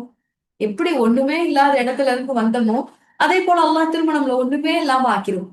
நம்ம வாழ்ந்ததுக்கான அடையாளமே இல்லாம ஆக்கிருவான். நம்ம பயன்படுத்தின பொருள் இருக்கும், நம்ம போட்ட ட்ரெஸ் இருக்கும், நம்ம டெய்லி யூஸ் பண்ண செப்பல் இருக்கும், நம்மளுடைய போன் இருக்கும், நம்மளுடைய புத்தகங்கள் இருக்கும், நம்மளுடைய வீடு இருக்கும், அதுல நம்மளோட பேர் எழுதியிருக்கும். ஆனா நம்ம இருக்க மாட்டோம். எல்லாம் நம்மள என்ன செஞ்சிருவான், கொஞ்சம் கொஞ்சமா அப்படியே நிலைய மாத்தி மாத்தி மாத்தி பலகீனமாக்கி ஆக்கி, எப்படி அல்லாஹ் ஒண்ணுமே இல்லாம ஆரம்பம் பார்த்தோம்ல தாயுடைய கருவறையில எப்படி நுத்துஃபால இருந்து ஒரு நீர்ல இருந்து நம்மளை கொண்டு வந்தானோ அதே போல அல்லாஹ் திரும்ப எங்க கொண்டு போயிருவான், ஒண்ணுமே இல்லாத ஒரு நிலைக்கு கொண்டு போயிருவான். இது நடக்கக்கூடியது இந்த 3வது உலகத்துலதான். இந்த ரூஹு பயணிக்கக்கூடிய இந்த 3வது உலகத்துல. அடுத்ததா இந்த 3வது உலகத்துல நடக்கக்கூடிய ஒரு விஷயம் என்ன அப்படின்னா, இந்த உலகத்துல இந்த 3வது பயணத்துல ரூஹ் இருக்கும்போது இது அப்பப்ப அல்லாஹ் கிட்ட போயிட்டு போயிட்டு வரும். முழுசா நம்ம கூடயே இருக்காது. தாயுடைய கருவறையில நம்ம இருக்கும்போது முழுசா நம்ம கூடயே இருந்தது. ஆலமுலர்வாகல அந்த ரூஹ் மட்டும்தான் இருந்தது. இந்த உலகத்துக்கு நம்ம வந்ததுக்கு அப்புறம் இந்த ரூஹ் என்ன பண்ணுமா, நம்மளை விட்டு அப்பப்ப வெளியில போயிட்டு போயிட்டு வருமா. எப்போ எப்போ நம்ம தூக்கத்துல இருக்கும்போது இந்த ரூஹ் என்ன செய்யுது, நம்மளை விட்டு போயிட்டு போயிட்டு வருது. இத பத்தி அல்லாஹ் தன்னுடைய திருமறை குர்ஆன்ல சூரா ஜுமருடைய 42வது வசனத்துல சொல்லும் போது சொல்றான், அல்லாஹ் உயிர்களை அவை மரணிக்கும் போதும் மரணிக்காதவற்றை அவற்றின் நித்திரையிலும் தூக்கத்திலும் கைப்பற்றி பின்பு எதன் மீது மரணத்தை விதித்து விட்டானோ அதை தன்னிடம் நிறுத்திக் கொள்கிறான். மீதமுள்ளவற்றை ஒரு குறிப்பிட்ட தவணை வரை அனுப்பி விடுகிறான் அப்படின்னு அல்லாஹ் தன்னுடைய திருமறைக்கு வந்து சொல்லி காட்டுறான். இப்ப பாருங்க, நம்ம தூங்க போகும்போது காலையில இருந்து படுக்கையில நம்ம தலைய வச்சு கண்களை மூடுற வரைக்கும் நம்ம கூடயே இருந்த ரூஹு நம்ம தூங்கின உடனே எங்க போயிடுதான்? அல்லாஹ் கிட்ட போயிருக்கு. அப்ப நமக்கு ஒரு சந்தேகம் வரலாம். தூங்கும் போது அல்லாஹ் கிட்ட போகுதுன்னா, இப்ப நான் தூங்கும் போது பேசுறது என் காதுல கேக்குதே, பக்கத்துல இருக்கவங்க பேசும்போது. யாராவது என்னை இப்படி தட்டுனா நான் உடனே எந்திரிச்சிடறேனே. யாராவது கதவை தட்டுனா நான் போய் திறக்கிறேனே. பெல் அடிச்சா எனக்கு கேக்குதே, போன் அடிச்சா எனக்கு கேக்குதே. எப்படி? இது எப்படின்னா, முழுமையா மரணம் மாதிரி முழுமையா நம்ம உடம்ப விட்டு ரூஹ் வெளியில போயிடாது. ஒரு பார்ஷியலான தூக்கம், பார்ஷியலான பிரிவு. கொஞ்சம் இங்கே கொஞ்சம் அங்க. அது எப்படின்னு அல்லாஹ் தான் முழுமையா அறிவான். ஆனா அல்லாஹ் நமக்கு சொல்றது, நீங்க தூங்கும் போது உங்களுடைய ரூஹு என்கிட்ட வந்துருது. அது போய் எங்க இருக்கும், அது ஆலமுல் அர்வாஹ்ல இருக்கா, வேற எந்த இடத்துல இருக்கு, இது எல்லாமே அல்லாஹ் வாய். ஆனா நம்ம தூங்கும் போது நம்மளுடைய ரூஹ் நம்ம உடம்பை விட்டு போயிருது. இப்ப நம்ம பார்க்க முடியாது. ஆனா மரணிக்கிற நேரத்துல நம்மளுடைய ரூஹ் நம்ம உடம்ப விட்டு போறதை நம்மளுடைய கண்களால பார்க்க முடியும்னு சொல்றாங்க. ஆனா நம்ம தூங்கும் போது நம்மளுடைய ரூஹ் நம்மளை விட்டு போறதை நம்மளால பார்க்க முடியாது. அது முழுமையா ஒண்ணுமே இல்லாம அப்படியே கனெக்ஷனே கட் ஆயிட்டு போறது இல்ல. அங்கங்க சில தொடர்புகளோட தான் அல்லாஹ் அந்த ரூஹை எடுத்து வச்சிருக்கான். சரியா? அது வர்றதுக்கு நம்ம நினைக்கிற மாதிரி ரூஹ திரும்ப உடலுக்கு வரணும்னா பல மணி நேரம்லாம் ஆகணும்னு இல்ல. அல்லாஹ் குன் அப்படின்னா வந்து ஒரு நொடிக்கும் கம்மியா சீக்கிரம் அந்த ரூஹ் அல்லாஹ் நம்மளுடைய உடம்புல கொண்டு வந்து சேர்த்துரும். அப்ப நம்ம தூங்கும் போது இதுவரைக்கும் இந்த உலகத்துல நம்ம கூடயே இருந்த ரூஹு, நம்ம உடலோடயே இருந்த ரூஹு, நம்ம தூங்கும் போது அல்லாஹ் கிட்ட போயிருது. அதனாலதான் நபி ஸல்லல்லாஹு அலைஹி வஸல்லம் சொன்னாங்க, அந்நௌமு அஹுல் மௌத், அந்நௌமு அஹுல் மௌத். தூக்கம் மரணத்தின் சகோதரன் அப்படின்னு சொல்லி சொன்னாங்க. அப்போ இப்படி அல்லாஹ் சில ரூகுகளை தூங்கும் போது எல்லாருடைய ரூகுகளையும் அல்லாஹ் தன்னிடம் வச்சிருக்கும் போது அதுல அல்லாஹ் யாருக்கு திருப்பி கொடுக்கணும்னு நாடுறானோ உங்களுக்கு மட்டும்தான் திருப்பி கொடுப்பான். யாருக்கு போதும், இவங்களுக்கு அது வேண்டாம், இவங்களுடைய நாள் கருவறையில நமக்கு எழுதப்பட்டுச்சுல, ரஹ்மல நமக்கு எழுதப்பட்டுச்சுல, எப்போ மரணிப்பார் அந்த தேதி வந்துருச்சுன்னா அல்லாஹ் தன்னுடைய வச்சிரும். யாருக்கு தூக்கத்துல அந்த தேதி அல்லாஹ் நாடி இருக்கான், தூக்கத்துல மரணத்தை நாடி இருக்கானோ அவங்களுடைய ரூஹ் அல்லாஹ் அங்கேயே கைப்பற்றி வச்சுக்கணும். ஒரு தூக்கத்தை நம்ம எவ்வளவு சாதாரணமா இன்னைக்கு நினைக்கிறோம். தூங்குறது தூங்கிட்டா நம்மளுடைய ரூஹ் அல்லாஹ் கிட்ட போகுது அப்படின்னா, அல்லாஹ் கிட்ட அந்த ரூஹ அனுப்புறதுக்கு முன்னாடி வரைக்கும் நம்ம என்ன செஞ்சுட்டு இருக்கோம்? என்ன செஞ்சுட்டு இருக்கோம்? ரசூல்லா என்ன செய்ய சொன்னாங்க? நீ தூங்க போறீங்களா? ஒளி செஞ்சுட்டு போங்க. உங்களுடைய படுக்கைகளை சரி பண்ணுங்க. உட்காருங்க. குல் சூறாக்களை ஓதுங்க. ஆயத்துல் குர்சி ஓதுங்க. அல்லாஹ் கிட்ட துஆ கேளுங்க. படுக்கும் போது அல்லாஹும்ம பிஸ்மிக்க அமூது ஆகிய யா அல்லாஹ், உன்னுடைய பெயரால் நான் மரணிக்கிறேன், உன்னுடைய பெயரால் நான் உயிர் பெறேன்னு சொல்லிட்டு தூங்க போங்க. ஏன்னா நீங்க கண்களை மூடி உறங்க போன உடனே நம்மளுடைய ரூஹ் அல்லாஹ் கிட்ட போயிருது. ஆனா நம்ம இன்னைக்கு என்ன செய்யறோம்? ரூஹ் அல்லாஹ் கிட்ட அனுப்பி வைக்கிற நொடி வரைக்கும் என்ன பண்ணிட்டு இருக்கோம்? Phone, phone. எவ்வளோ காட்சிகள் பார்க்கிறோம், எவ்வளோ தேவையில்லாத காட்சிகள் பார்க்கிறோம். என்னைக்காவது இட்டு உணர்வோட நம்ம தூங்க போறோமா? ரூஹ் இப்ப அல்லாட்ட போக போகுது. நான் தயார்படுத்தி நான் அனுப்பணும்.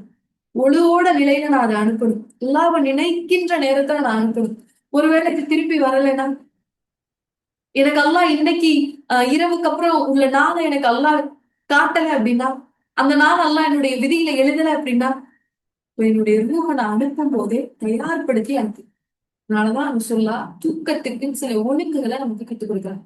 அப்ப இந்த மூன்றாவது உலகத்துல நமக்கு நடக்கக்கூடிய மாற்றம் என்னன்னா, உடல் ரீதியா நம்ம வளர்ச்சி அடைகிறோம். பலவீனம் பலம் பலவீனம்னு அப்படியே நம்ம மாறி வர்றோம்.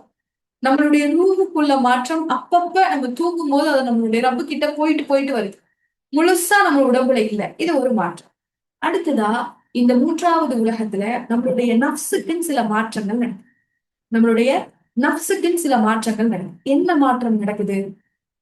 அல்லாஹ் தான் இங்க நமக்கு ஒரு சுதந்திரத்தை கொடுத்துட்டாங்கல்ல, உன்னுடைய விருப்பம்னு கொடுத்துட்டனால எப்படி உடல் வளர்ச்சி அடையுதோ அதே போல இந்த நஃப்ஸும் வளர்ச்சி அடையுது.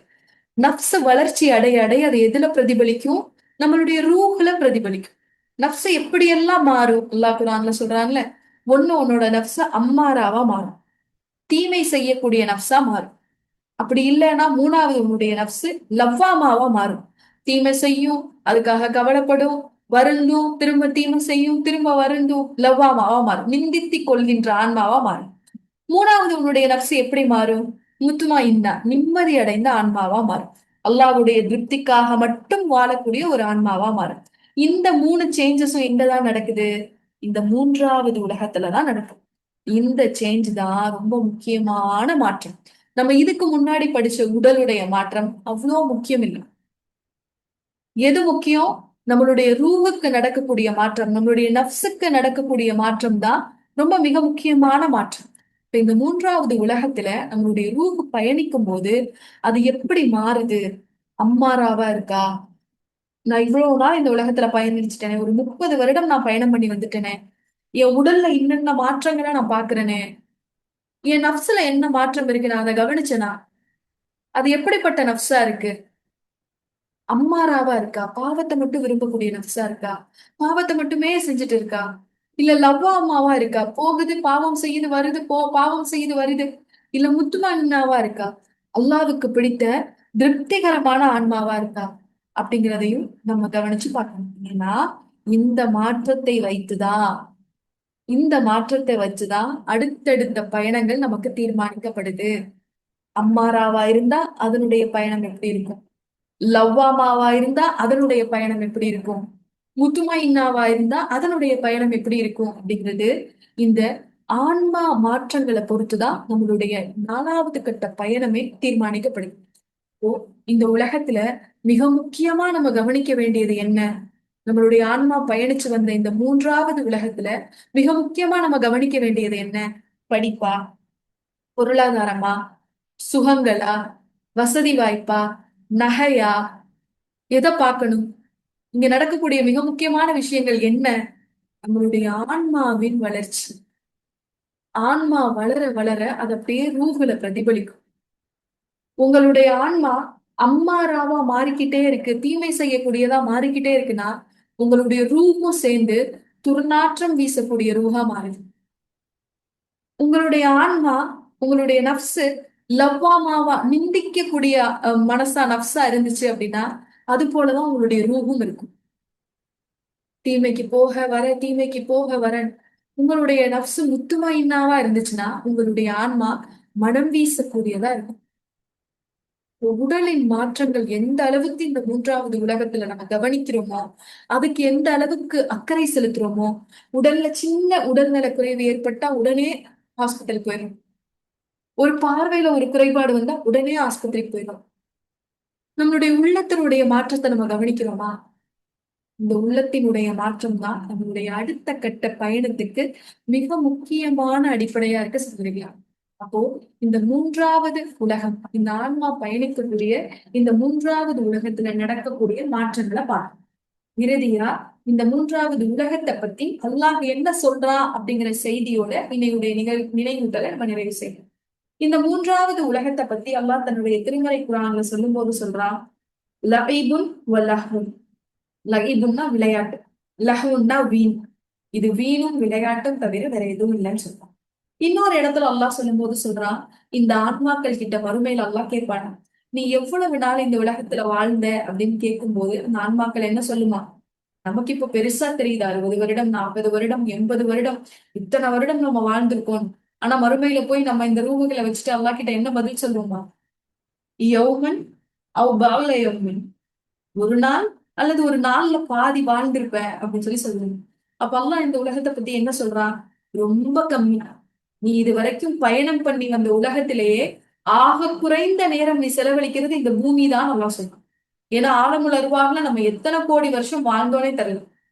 தாயுடைய கருவேலையிலையும் இந்த உலகத்திலையும் தான் நம்ம வாழ போறது கம்மியான வாழ்க்கை. பர்சக் இன்னும் எவ்வளவு நாள் இருக்க போகுதுன்னு தெரியல. மறுமையில ஒரு நாள் 50,000 வருடங்களுக்கு சமம்னா அங்க எத்தனை நாள் நம்ம வாழ போறோம்னு தெரியல. எவ்வளவு நாள் நிக்க போறோம், காத்திருக்க போறோம்னு தெரியல. இப்ப பாருங்க, இப்ப ஆன்மா பயணிக்க கூடியதுலயே அப்ப கம்மியான நாள் இதுதான், இந்த உலகம் தான். அப்ப இந்த பயணத்தெல்லாம் அது கடந்து வந்து அல்லாஹ் கிட்ட நிக்கும் போது அப்ப அந்த ஆன்மா என்ன சொல்லும்? யா அல்லாஹ், நான் ஒரு நாள் வாழ்ந்திருப்பேன்னு நினைக்கிறேன், இல்ல அதை விட கம்மியா வாழ்ந்திருப்பேன்னு நினைக்கிறேன் அப்படின்னு சொல்லி சொல்லுவாங்க. அடுத்து அல்லாஹ் இந்த உலகத்தை பத்தி சொல்லும் போது சொல்றான், மத்தாவுல் குரூர். மத்தாவுல் குரூர், இது மயக்கும் இன்பங்களை உடையது அப்படின்னு அல்லாஹ் சொல்றான். இன்னும் இந்த உலகத்தை பத்தி அல்லாஹ் சொல்லும் போது சொல்றான், அல் மாலு வல்பனூனு ஜீனத்துல் ஹயாத்தித் துன்யா.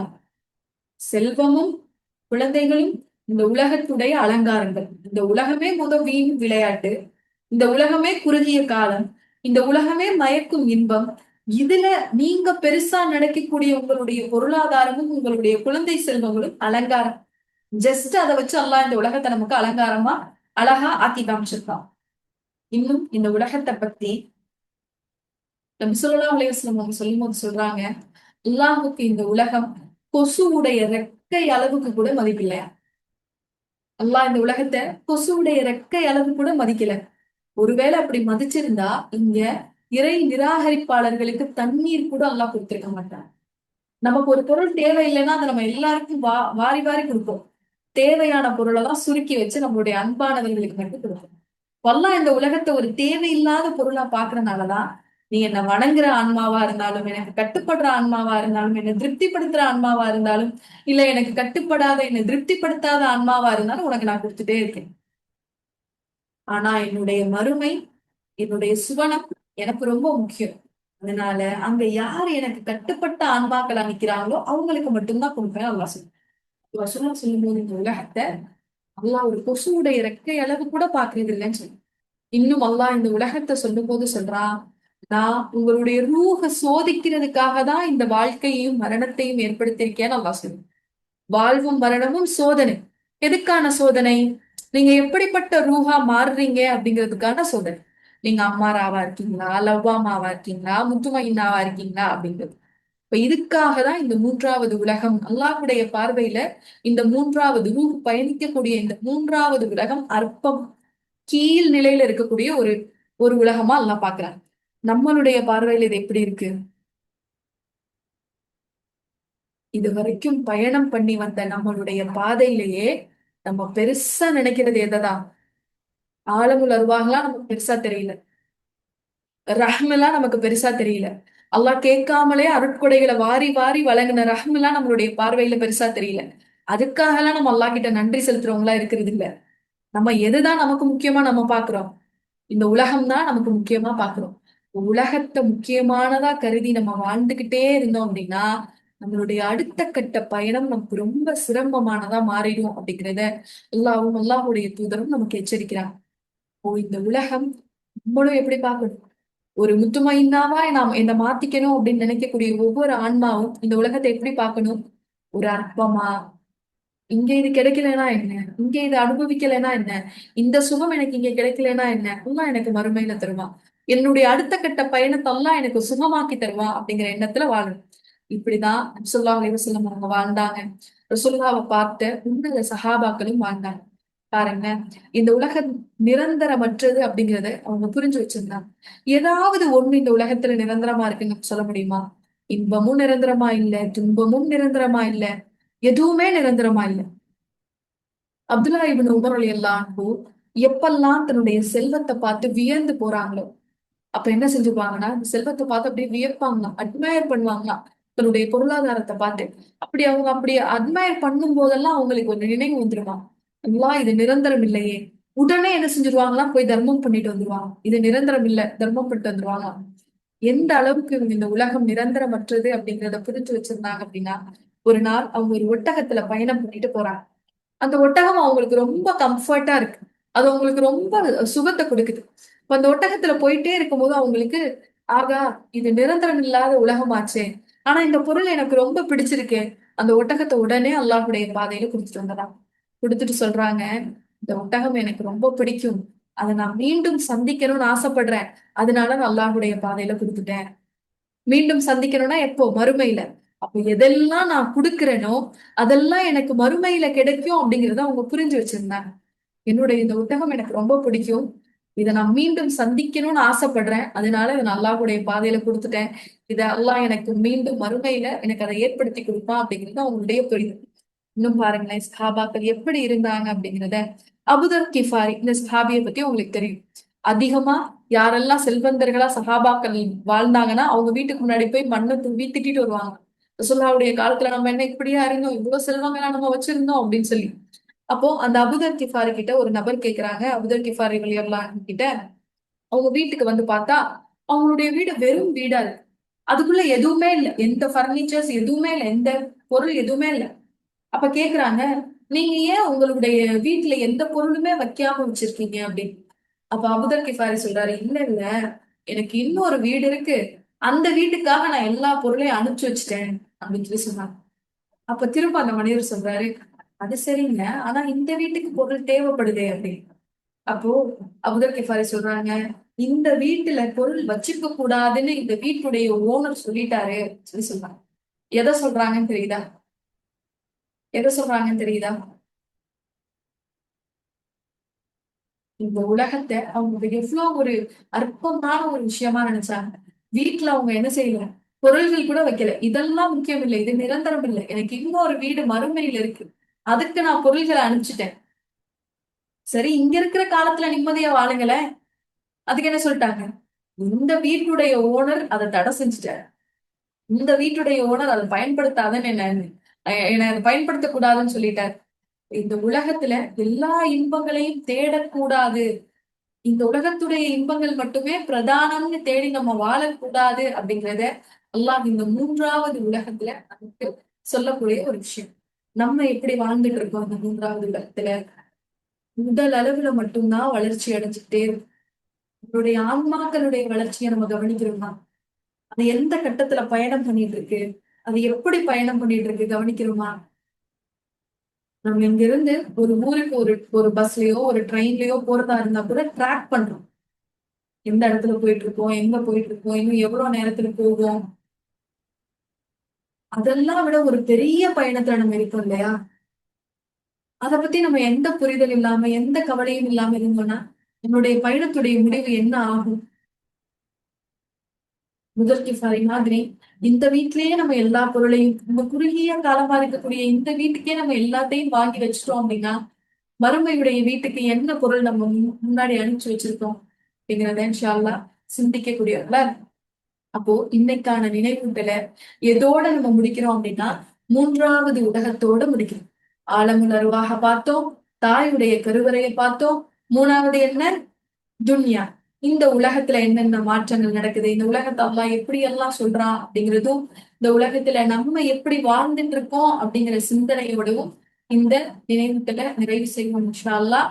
நாளைக்கு நம்ம என்ன பார்க்க போறோம் அப்படின்னா மூன்றாவது உலகத்திலிருந்து விடை பெற்று நான்காவது உலகம், நான்காவது உலகத்தை பத்தி பார்க்க போறோம். அது எப்படிலாம் இருக்கும், யார் யாருக்கெல்லாம் அது எப்படி எப்படிலாம் இருக்கும், அதுல என்னென்னலாம் அல்லாஹ் நன்மைகளை வச்சிருக்கான், அதுல என்னென்னலாம் அல்லாஹ் தண்டனைகளை வச்சிருக்கான் அப்படிங்கிறத பத்தி இன்ஷா அல்லாஹ் பார்க்க போறோம். கேட்டதின்படி செயல்படக்கூடிய மக்களாக அல்லாஹ் உங்களையும் என்னையும் ஆக்கி வரணும். நம்மளுடைய ரூஹுடைய பயணத்தை அவனுக்கு பிடித்தமான ஒரு பயணமாக ரப்பு ஆக்கி வரணும். அவனை நோக்கி மீளக்கூடிய ஆன்மாக்களாக அல்லாஹ் நம்மளுடைய ஆன்மாக்களை ஆக்கி வரணும். நாளை மறுமையில் அவனை சந்திக்கும் போது நப்சுல் முத்துமையின்னாவா சந்திக்கக்கூடிய வாய்ப்பை அல்லாஹ் நம்ம ஒருவருவருக்கும் தரணும் அப்படிங்கிற பிரார்த்தனையோட நாளை மறுமையில் சொர்க்கத்தில் மிக உயர்ந்த சொர்க்கமான ஜன்னத்துல் ஃபிர்தௌஸ் என்னும் சொர்க்கத்தில் ஒன்று கூடக்கூடிய மனிதர்களாக அல்லாஹ் உங்களையும் என்னையும் ஆக்கி வரணும் அப்படிங்கிற பிரார்த்தனையோட இந்த நினைவுகளை நான் நிறைவு செய்கிறேன். வாஹிர தவானா அல்ஹம்துலில்லாஹி ரப்பில் ஆலமீன். அஸ்ஸலாமு அலைக்கும் வரஹ்மத்துல்லாஹி வபரகாத்துஹு.